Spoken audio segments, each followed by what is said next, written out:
Всем привет, дорогие друзья! Сегодня ко мне попал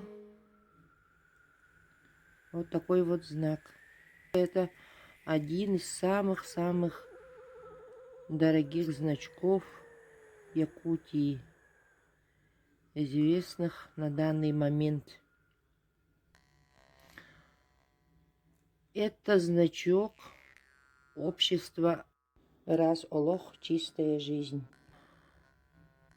Девиз значка был «Отделим хотон от жилища». В 20-х годах была активная пропаганда и агитация, чтобы улучшить жизнь якутов.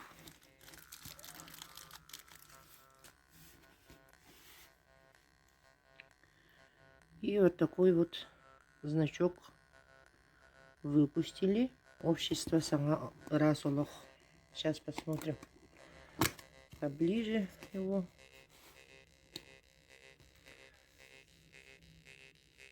Один такой значок хранится в музее Ярославского. Второй в Москве. А третий 2 года назад находили. Четвертый тоже летом находили вроде как. Это получается 5-й. Старинными латинскими буквами. Эрас Олох. В переводе это означает «чистая жизнь». Сверху аббревиатура СХА-СССР, то есть Якутская автономная советская социалистическая республика. И изображение. Как видите, здесь изображены хотон и балаган. То есть раньше якуты жили в одном жилище вместе с хлевом.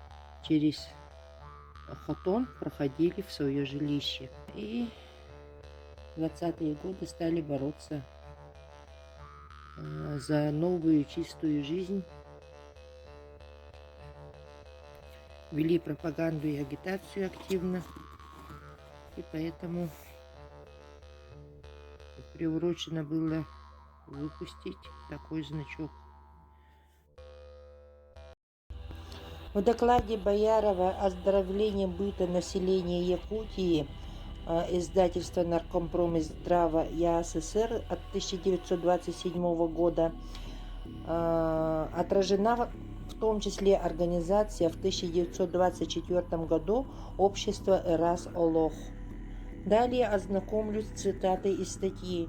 Большой процент населения живет в одном помещении со скотом и находится в антигигиенических и антисанитарных условиях, чем и объясняется большинство заболеваний. Государство не может обойти молчанием этого вопроса, и оно должно приступить к проведению рациональных мероприятий по отделению хотонов от юрт. Отделение хотонов от юрт возможно при следующих 4 условиях. Первое. Ознакомление населения с вопросом гигиены и санитарии. Второе. Отделение хотонов наиболее культурным слоем населения. Третье. Принуждение некоторых слоев населения, богачей и так далее. Четвертое. Кредитование бедняков. И последнее. Отделение хотонов от юрт необходимо признать задачей государственной важности. Далее посмотрим, что из себя представляло жилище якутов. Старинным жилищем якутов была прямоугольная в плане деревянная юрта или балаган со слегка наклоненным внутрь стенами. Конструктивная основа юрты — вбитые в землю столбы и лежащая на них горизонтальная рама из бревен. На раму опирались крыши и стены из пластин и жердей с наружной толстой смазанной обмазкой. У богатых балаганы отличались большими размерами и часто имели пристройку хотон, хлев для скота. В бедных балаганы были ниже и меньше по площади основания. Это невысокая, вытянутая в длину четырехугольная постройка из стоячих несколько наклонных бревен с плоской земляной кровлей. Для утепления стены обмазывали глиной, смешанной с коровьим навозом. Балаган имел нечетное количество окон, которые зимой прикрывались льдом, летом слюдой, рыбьим пузырем, по следам теленка. Печь камельковая находилась на северной половине дома. В углу вдоль стен располагались нары. Двери выходили на восток. Наружную сторону бревен оставляют с корой. Снаружи обмазывают смесью глины с коровьим навозом, иногда с добавлением соломы или цельной трухи. Кругом по основанию жилища делается завалины из плотно набитой земли, придерживаемой мелкими жердями на столбах. К жилищу пристраивается преимущественно с северной стороны стены хатон, хлев для скота.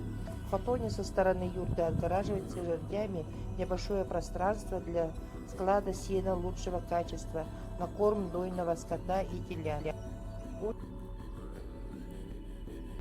В апреле 1924 года третьей сессии ЯЦИК приняла специальное постановление и обращение к трудящимся Якутии об отделении хатонов от юрт и о создании добровольного общества Эрас-Олох. Это постановление было тепло встречено освобожденным из-под ига самодержавия и таенства якутским народом, который стремился к светлой культурной жизни. Филиалы общества Эрас-Олох организовывались во всех районах республики. Члены общества проводили большую пропагандистскую работу по предупреждению инфекций, благоустройству населенных пунктов, строительству бань и внедрению в быт трудящихся санитарную культуру.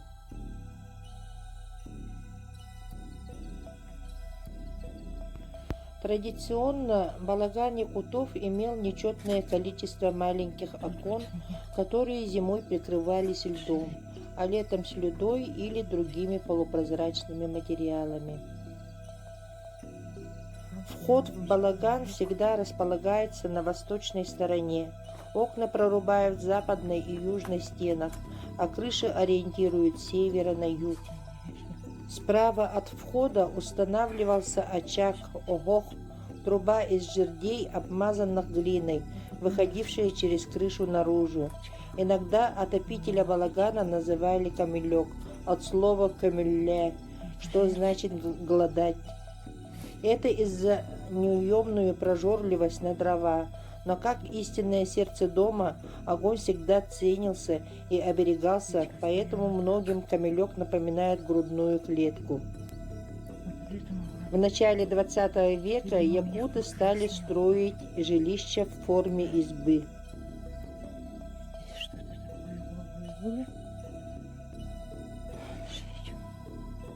Избой называлась постройка или камера большого дома, комплекса в пределах 4 стен, отапливаемая печью. Изб в доме могло быть несколько. Классическая изба имеет разборную конструкцию и может перевозиться на значительные расстояния в виде бревен или сплавляться по рекам в виде плотов.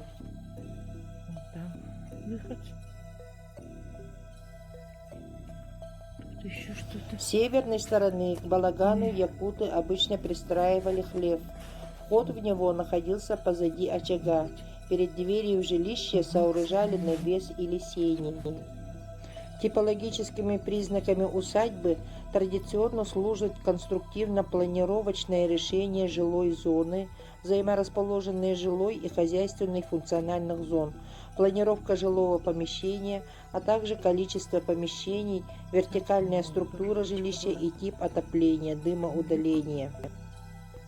Хозяйственная функциональная зона усадьбы представляет собой двор, который имеет крытую и открытую части.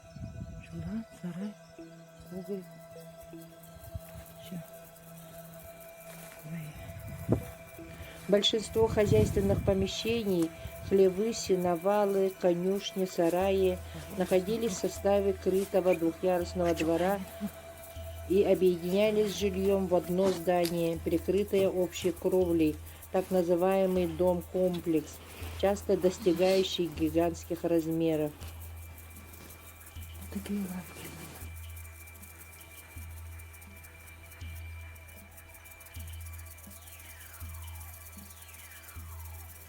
таким вот образом делали в старину. Сейчас откроем.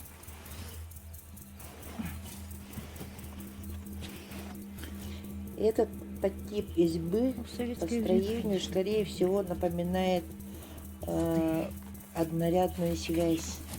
То есть двор пристроен сзади жилой части и находится с ней на одной оси. Изба, сени, двор. И при этом коньки крыш составляют продолжение один другого. Вкуснота. Дом прямоугольный в плане – это наиболее распространенный подтип.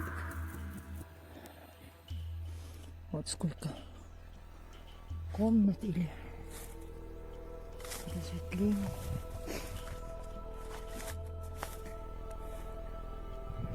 И вот так вот выходили на задний двор. Мы видим с этой стороны, скорее всего, снеговую, наверное. И потом они здесь Или, проходили. скорее всего, слитая связь, Ну, кошель я больше называется. Двор стоит Здесь рядом с дерево. жилой частью и покрыт вместе с ней единой крышей, часто несимметричной. Дом прямоугольный или близок к прямоугольнику в плане. Такое вот. Изба устанавливалась прямо на грунт или на столбы. Кровля в таких избах из теса или дранки.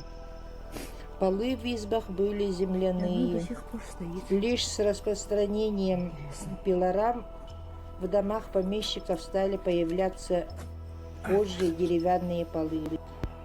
Потолок из сколотых пополам жердей. Брусья потолка укладывали на массивную балку. Щели между жердями обмазывали глиной. Поверх потолка для утепления насыпали просеянную землю.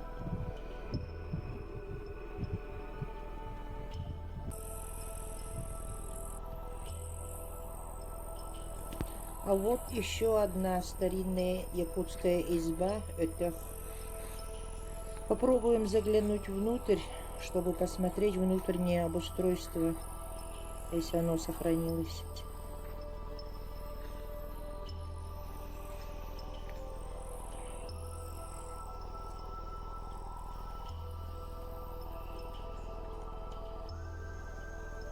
С этой стороны был, видимо, большой глубокий подвал. Все-таки время дает о себе знать, и неумолимо начинает рушиться такое жилище.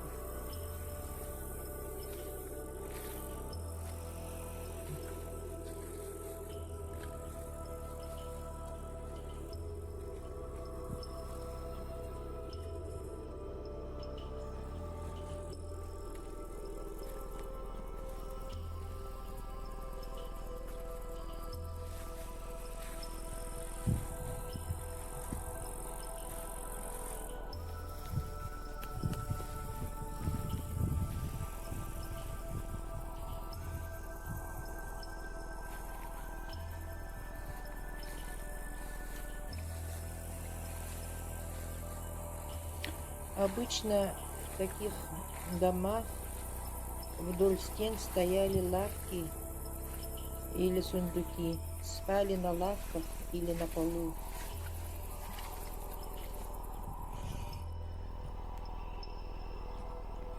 Здесь мы видим кровать из массива, сохранившийся. В избе, обычно ориентированной по сторонам горизонта, устраивался красный угол или передний угол. В дальнем углу избы по диагонали от печи с восточной стороны дома, в пространстве между боковой и фасадной стенами. Там в углу стоял камулек. Печка камулек. Вот кровать. Красиво. Кроме красного угла, в избе был бабий угол, кут напротив печного чела. В переднем углу устанавливался стол, а вдоль стен стояли лавки.